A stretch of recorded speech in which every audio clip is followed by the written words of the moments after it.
So mga lalabs, ato na initon atong sobrang sudan no. Uy. Muna siya ilaing mga lalabs. So ato na initon para panihapon. Yan na kay okra mga lalabs no. Ito ni waag ulo-ulo.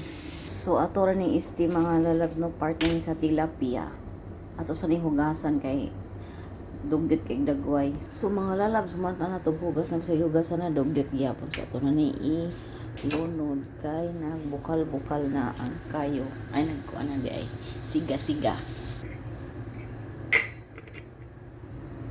So mga lalabs, ready na atong tilapia. So utangan gibutangan na nato ni asin para prito.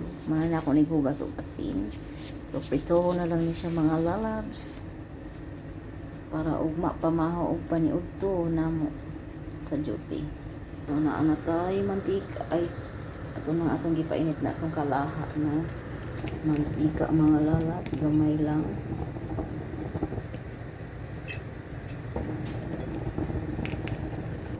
Wa na pod atong bugas kagong no. So ato na pong ripilan mga lalabs kinagkagong na pod.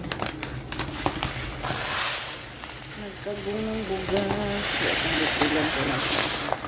Sige, yaboy-yaboy dira kay ang bugas.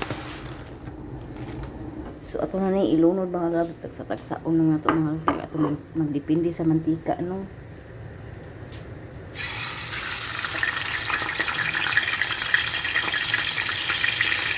Ang depende sa mantika. Sige mabiha ang duro na.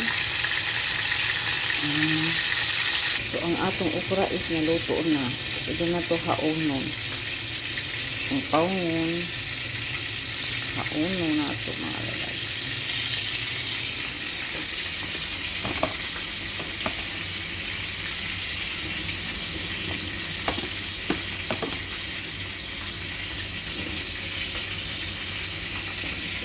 So kani atong panahapon no, murag init na ni mga lalabs, pwede na patiyon. Sige na siguro yung baliktaran mga lalabs. Kanatang kayo kung magdagandagan itong dipatakilid ikaduha sige mantika. So ato na pong dipatuwad mga lalabs no, kahilaw man at ito na inahan nyo ito sige baliktad mga lalabs. So mga lalabs, naluto na no. So mauda ini siya. So ato na ni ibalihin diri kay para sa ugma. Para ugma ni mga lalabs sa man ipagkuan ay pagbutang. Di man siya masulod. Di sura. Agoy. Ana guro ni ana. Teknik jigit teknik. Ayan, tapos diri. Ayan, mao ni ang balo na mo ugma. Fights na.